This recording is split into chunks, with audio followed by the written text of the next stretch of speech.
Today we will start with fourth problem of two column cash book. Two column cash book का problem number 4. Prepare a two column cash book for the month of February 2002. Prepare two column cash book for the month of February 2002. तो date column जो है, date column में पहले year लिखा है 2002, month लिखा है फरवरी.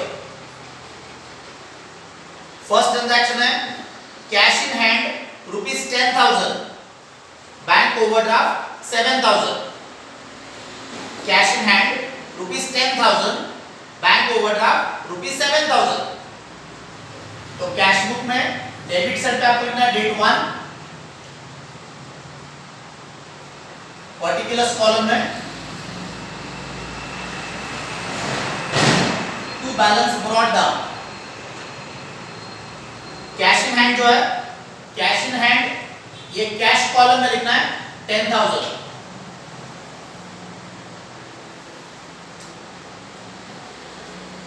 कैश इन हैंड ये कैश कॉलम में लिखना है 10,000. बैंक ओवरड्राफ्ट, बैंक ओवरड्राफ्ट जो है ये कैश बुक के क्रेडिट साइड पे लिखना है डेट 1,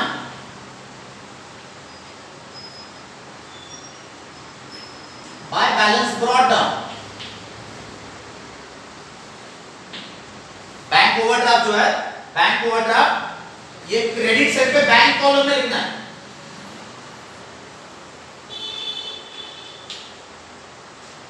बैंक ओवरड्राफ्ट जो है, बैंक ओवरड्राफ्ट ये टू कॉलम कैश बुक में क्रेडिट साइड पे डेट कॉलम में डेट लिखना है 1, पर्टिकुलर्स में by balance brought down amount bank column में.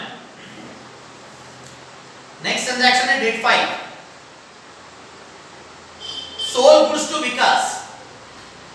Sold goods to Vikas rupees 25,000 at 20% trade discount and 5% cash discount. Half amount received in cash and half by check. Second transaction है date 5, sold goods to Vikas rupees 25,000 at 20% trade discount and 5% cash discount. Half amount received in cash and half by check. यहाँ पे underline the word received, underline करना है received. received तो आपको cash book में receipt side पे लिखना है. Received it means you have to record on the receipt side of the cash book. Sold goods, sold goods के लिए आपको वर्ड लिखना है सेल्स अकाउंट. सोल्ड गुड्स के लिए वर्ड लिखना है सेल्स अकाउंट. तो cash book on the receipt side date 5, 2 sales account, 2 sales account. इसका नरेशन लिखना है, नरेशन लिखना है being sold goods, being sold goods at 20% trade discount and 5% cash discount. Narration जो है, नरेशन है being sold goods at 20% trade discount and 5% cash discount. Now the calculation. Sold goods to Vikas rupees 25,000 at 20% trade discount. तो 25,000 में से पहले आपको minus करना है 20% ट्रेड डिस्काउंट. 25,000 में से आपको माइनस करना है 20% ट्रेड डिस्काउंट. तो 25,000 का 20%, 25,000 का 20%, 5,000 माइनस करके रिमेनिंग अमाउंट आ गया 20,000. On this 20,000 आपको फर्दर माइनस करना है 5% कैश डिस्काउंट. 5% cash discount. तो 20,000 का 5%, 20,000 का 5% 1,000. रिमेनिंग अमाउंट आ गया 19,000. उन्होंने सेंटेंस दिया है sold goods to Vikas ₹25,000 at 20% trade discount and 5% cash discount. Half amount received in cash and half by check. तो 19,000 जो है इसका हाफ अमाउंट, 19,000 का half amount 9,500 in cash and 9,500 by check. 19,000 जो है इसका हाफ किया है, तो 19,000 का हाफ अमाउंट कैश 9,500 एंड 19,000 का रिमेनिंग हाफ अमाउंट चेक ₹9,500. यहाँ पे आपको 2 कॉलम कैश बुक का रूल नंबर 1 फॉलो करना है. 2 कॉलम कैश बुक का rule number 1, cheque received. Check received is to be recorded. Check received is to be recorded on the debit side of cash book in the cash column. 2 column cash book का rule number 1 follow करना है. Check received is to be recorded on the debit side of cash book in the cash column. तो आपको ये total amount, ये 19,000 जो total amount है, ये पूरा का पूरा amount आपको cash column में लिखना है. 19,000 rupees ये जो टोटल अमाउंट है, this total amount will be recorded in the cash column. यहाँ पे रूल कौन सा फॉलो किया है? यहाँ पे 2 कॉलम कैश बुक का रूल नंबर 1 फॉलो किया है. Rule number 1, cheque received. Cheque received is to be recorded on the debit side of cash book in the cash column. तो 25,000 में से क्या किया है? पहले 20% ट्रेड डिस्काउंट माइनस किया, तो 25,000 का 20% आ गया 5,000, माइनस करके रिमेनिंग अमाउंट है 20,000. फिर 20,000 पे कैलकुलेट किया 5% कैश डिस्काउंट, 20,000 का 5% आ गया 1,000, माइनस करके remaining amount 19,000. Next transaction date 6. About cheque deposit into bank. About cheque deposit into bank. तो अबाउट चेक इट मींस ये जो 9,500 रुपीस का चेक है, ये जो 9,500 रुपीस का चेक है, इसको आपको बैंक में डिपॉजिट करना है. About cheque deposit into bank. तो चेक का अमाउंट कितना है? चेक का अमाउंट है 9,500. This cheque you have to deposit in the bank. तो cheque deposit in the bank, इसका जर्नल एंट्री जो है, जर्नल एंट्री है bank account debit to cash. This is the journal entry for cheque deposit in bank. आपको transaction दिया है about cheque deposit into bank. तो cheque का amount कितना है? चेक का अमाउंट है 9,500. ये चेक अभी आपको बैंक में डिपॉजिट करना है. तो journal entry for cheque deposit in the bank, bank account debit to cash account. इसका लेजर पोस्टिंग करना है, इसका लेजर पोस्टिंग करना है. Bank account debit, bank account debit. तो दिस इज बैंक अकाउंट, ये बैंक अकाउंट है, ये डेबिट साइड है. तो bank account debit side date 6 to cash account. Journal entry में बैंक अकाउंट को डेबिट, बैंक अकाउंट को डेबिट. तो अमाउंट आपको बैंक कॉलम में लिखना है. बैंक अकाउंट डेबिट, तो अमाउंट आपको बैंक कॉलम में लिखना है 9,500.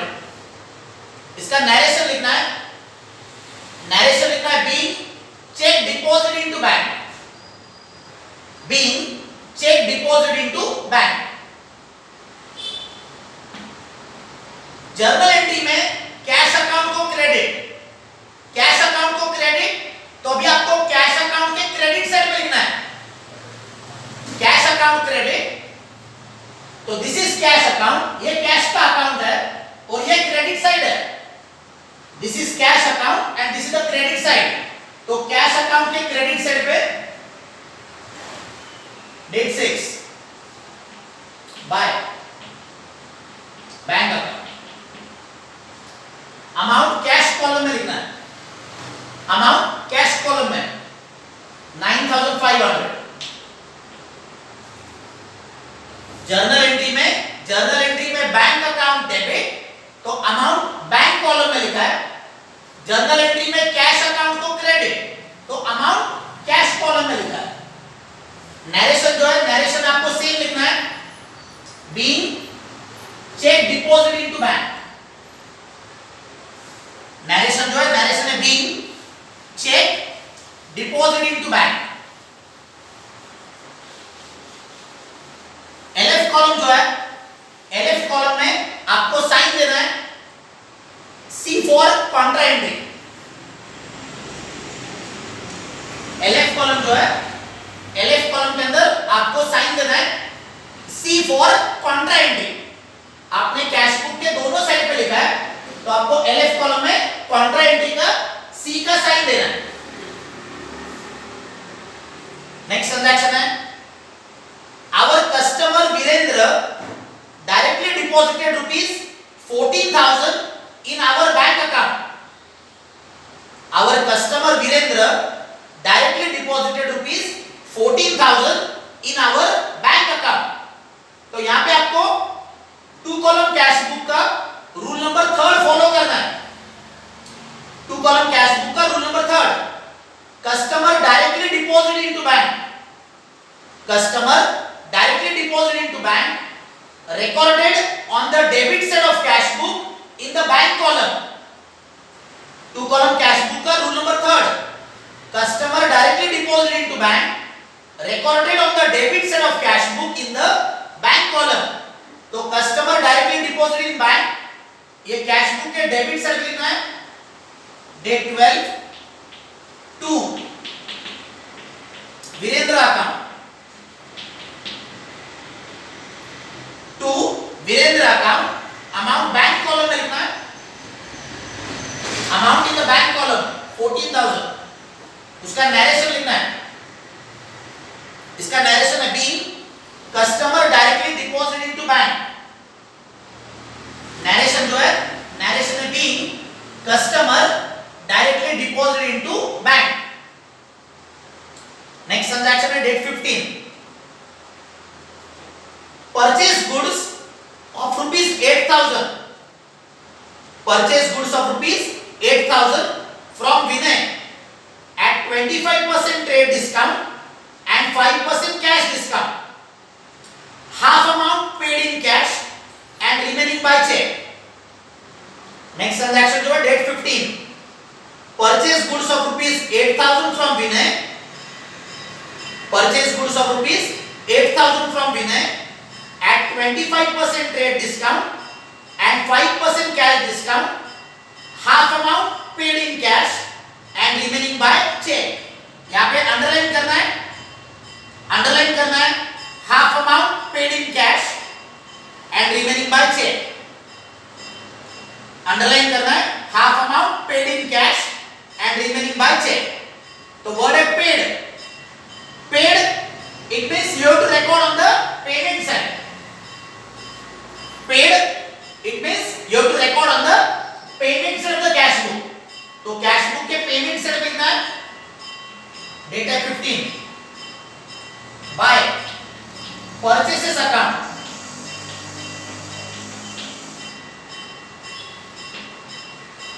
purchase goods, purchase goods के लिए आपको वर्ड लिखना है purchases account। इसका नरेशन, नरेशन है being purchase goods, narration इसका being purchase goods at 25% trade discount and 5% cash discount। narration जो है, narration है being purchase goods at 25% trade discount and 5% cash discount। now the calculation of this, goods purchase किए 8,000, इसमें से पहले minus करना है 25% ट्रेड डिस्काउंट। 8,000 में 25%, 8,000 का 25% 2,000, ये ट्रेड डिस्काउंट माइनस हो गया, रिमेनिंग अमाउंट आ गया 6,000। ऑन दिस 6,000 कैलकुलेट करना है 5% कैश डिस्काउंट। 6000 पे 5% कैश डिस्काउंट, 6000 पे 5% कैश डिस्काउंट 300, रिमेनिंग अमाउंट आ गया 5700। 8000 रुपीस पे कैलकुलेट किया 25% ट्रेड डिस्काउंट, तो 8000 का 25% 2000 माइनस करके रिमेनिंग अमाउंट आ गया 6000। फिर 6000 पे कैलकुलेट किया 5% कैश डिस्काउंट, तो 6000 का 5% आ गया 300 माइनस करके रिमेनिंग अमाउंट है 5700। ट्रांजैक्शन दिया है half amount paid in cash, तो कैश के अंदर आपको पेमेंट करना है 5007 का हाफ, 5007 का हाफ 2850 ये कैश में पेमेंट करना है, एंड रिमेनिंग हाफ अमाउंट 2850 ये चेक से पेमेंट करना है। Half amount paid in cash and remaining by cheque, तो 5700 का हाफ किया, कैश 2850 एंड चेक 2850। यहां पे आपको 2 कॉलम कैश बुक का रूल नंबर सेकंड फॉलो करना है। 2 कॉलम कैश बुक का rule number second, cheque paid is to be recorded on the credit side of cash book in the bank column। 2 column cash book का rule number second, cheque paid is to be recorded on the credit side of cash book in the bank column। तो 2850 cash column में लिखना है और 2850 bank column में लिखना है। Cash column में 2850 और बैंक कॉलम में 2850। यहां पे हमने 2 कॉलम कैश बुक का रूल नंबर सेकंड फॉलो किया। 2 कॉलम कैश बुक का rule number second, cheque paid is to be recorded on the credit side of cash book in the bank column। Next transaction है date 19, withdrawn from bank 1650 for personal use and rupees 650 for office use। withdrawn from bank rupees 1650 for personal use। यहां पे underline करना है withdrawn from bank, underline the word personal use।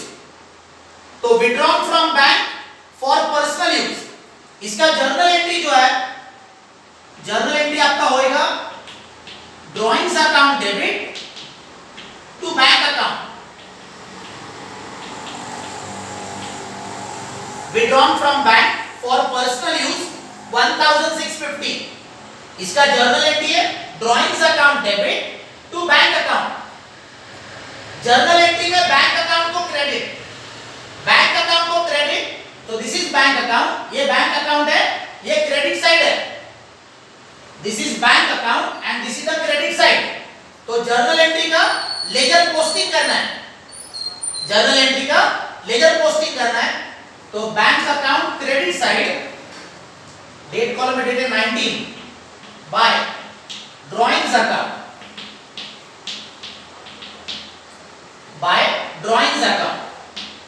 Amount जो है, amount आपको bank column में लिखना है, because amount is withdrawn from bank, तो विड्रॉन फ्रॉम बैंक, इसके लिए अमाउंट हमने बैंक कॉलम में लिखा है। इसका नरेशन है being withdrawn from bank for personal use, narration उसका being withdrawn from bank for personal use। Second part of the same transaction, उसी ट्रांजैक्शन का second part, ₹650 for office use, तो withdrawn from bank for office use, इसका journal entry है cash account debit to bank account. आपने bank से क्या किया है, बैंक से ऑफिस यूज के लिए ₹650 विड्रॉ किए, withdrawn from bank ₹650 for office use, तो journal entry for withdrawn from bank for office use, cash account debit to bank account, इसका लेजर पोस्टिंग करना है, जर्नल एंट्री का लेजर अकाउंट में भी पोस्टिंग करना है। कैश अकाउंट डेबिट, तो दिस इज कैश अकाउंट, ये कैश अकाउंट है, ये डेबिट साइड है, तो cash account debit side date 19 to bank account. Journal entry में कैश अकाउंट को डेबिट, कैश अकाउंट को डेबिट, तो अमाउंट आपको कैश कॉलम में लिखना है। जर्नल एंट्री में बैंक अकाउंट को क्रेडिट, बैंक अकाउंट को क्रेडिट, तो दिस इज बैंक अकाउंट, ये बैंक अकाउंट है, ये क्रेडिट साइड है, तो bank account on the credit side date 19 by cash account, amount bank column में लिखना है। जर्नल एंट्री में कैश अकाउंट को डेबिट, तो डेबिट साइड में कैश कॉलम में फिगर लिखा है। जर्नल एंट्री में बैंक अकाउंट को क्रेडिट, तो अमाउंट क्रेडिट साइड पे बैंक कॉलम में लिखा है। एलएफ कॉलम जो है, एलएफ कॉलम में आपको साइन देना है C for contra entry. LF column में कॉन्ट्रा एंट्री का सी का साइन देना है, उसका नरेशन लिखो दोनों साइड पे, नरेशन दोनों साइड पे लिखना है। Being cash withdrawn from bank for office use, narration जो है, नरेशन लिखना है इसका, being cash withdrawn from bank for office use. Same narration दोनों साइड पे लिखना है, being cash withdrawn from bank for office use. Next transaction जो है, paid to Vilas ₹5,000 in full settlement of ₹5,200, paid to Vilas ₹5,000 in full settlement of ₹5,200। पहला जो word है, first word है पेड, पेड तो आपको पेमेंट साइड पे लिखना है, paid it means you have to record on the payment side, तो कैश बुक के पेमेंट साइड पे date 24 by Vilas account, by Vilas account, amount cash column में लिखना है, कैश कॉलम में लिखना है 5,000, पेड टू विलास ₹5,000, तो ये जो 5,000 रुपीस है, ये आपको कैश कॉलम में लिखना है। इसका नरेशन लिखो, नरेशन इसका being cash paid to Vilas in full settlement, narration जो है, नरेशन इसका being cash paid to Vilas in full settlement. इसका जो डिफरेंस जो है 5,200 और 5,000, इसका जो डिफरेंस है वो डिफरेंस है आपका डिस्काउंट, 5,200 और 5,000, इसके अंदर जो 200 रुपीस का डिफरेंस है, that difference is called as discount. तो डिस्काउंट आपको 2 कॉलम कैश बुक में डिस्काउंट लिखना नहीं है, इसके अंदर का जो डिफरेंस है that is the discount which is not to be recorded in the cash book. तो डिस्काउंट का जो अमाउंट है ये आपको कैश बुक में लिखना नहीं है। नरेशन इसका being cash paid to Vilas in full settlement. Last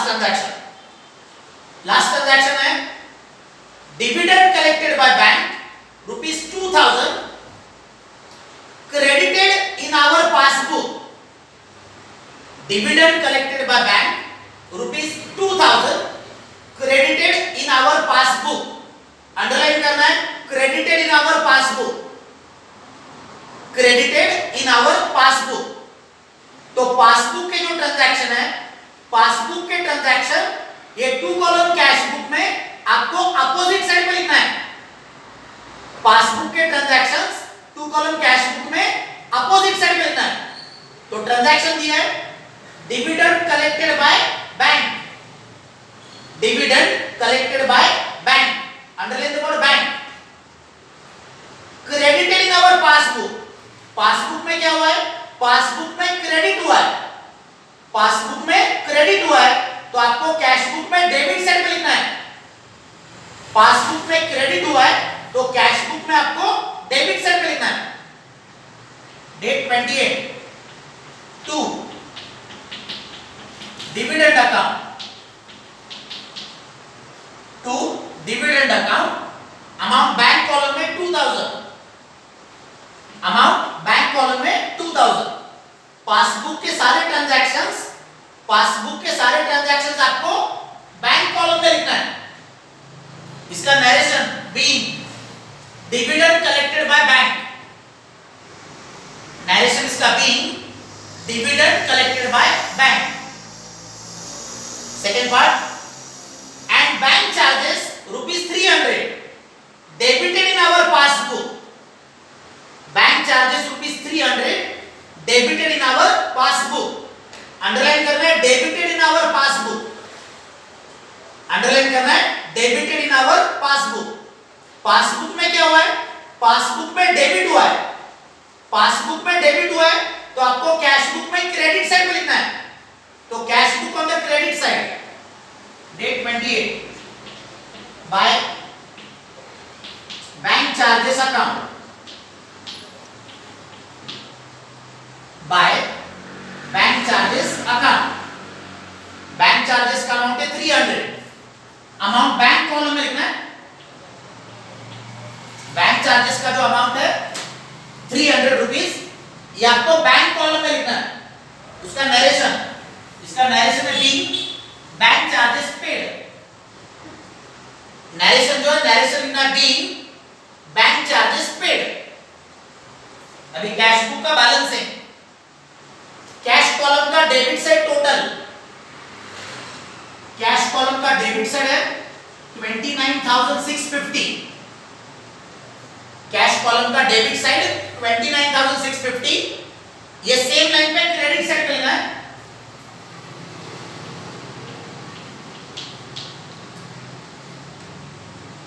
ये 29,650 में से ये कैश कॉलम का क्रेडिट साइड माइनस करना है। 29,650 में से ये कैश कॉलम का क्रेडिट साइड माइनस करना है। फरवरी का लास्ट डेट 28, फरवरी का last date 28 by balance carried down, तो कैश कॉलम का बैलेंस वो आ रहा है 12,300। कैश कॉलम जो है, कैश कॉलम का डेबिट साइड है 29,650, इसमें से ये कैश कॉलम का क्रेडिट साइड माइनस किया है और माइनस करके जो रिमेनिंग अमाउंट है उसको डेट लिखा है 28 by balance carried down 12,300। Bank column जो है, बैंक कॉलम का डेबिट साइड ग्रेटर है, बैंक कॉलम का डेबिट साइड ग्रेटर है, तो बैंक कॉलम का डेबिट साइड है 25,500, बैंक कॉलम का डेबिट 25,500, इसमें से ये बैंक कॉलम का क्रेडिट साइड माइनस करना है। बैंक कॉलम डेबिट साइड 25,500, ये सेम लाइन पे यहाँ पे क्रेडिट साइड पे लिया है, इसमें से ये बैंक कॉलम क्रेडिट माइनस करना है और माइनस करने के बाद जो रिमेनिंग अमाउंट आता है 13,050, ये आपका बैंक कॉलम का बैलेंस।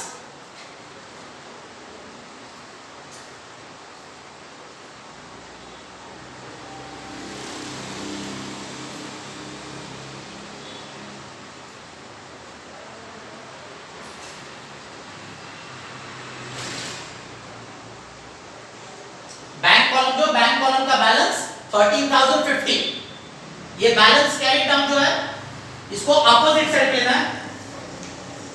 तो नेक्स्ट मंथ जो है, नेक्स्ट मंथ है आपका March, date 1 to balance brought down, cash column में 12,300, ये कैश कॉलम का बैलेंस, एंड 13,050 ये बैंक कॉलम का बैलेंस। ये जो बैलेंस कैरी डाउन है 12,300, ये कैश कॉलम में लिखा है, एंड 13,050 इसको बैंक कॉलम में लिखा है।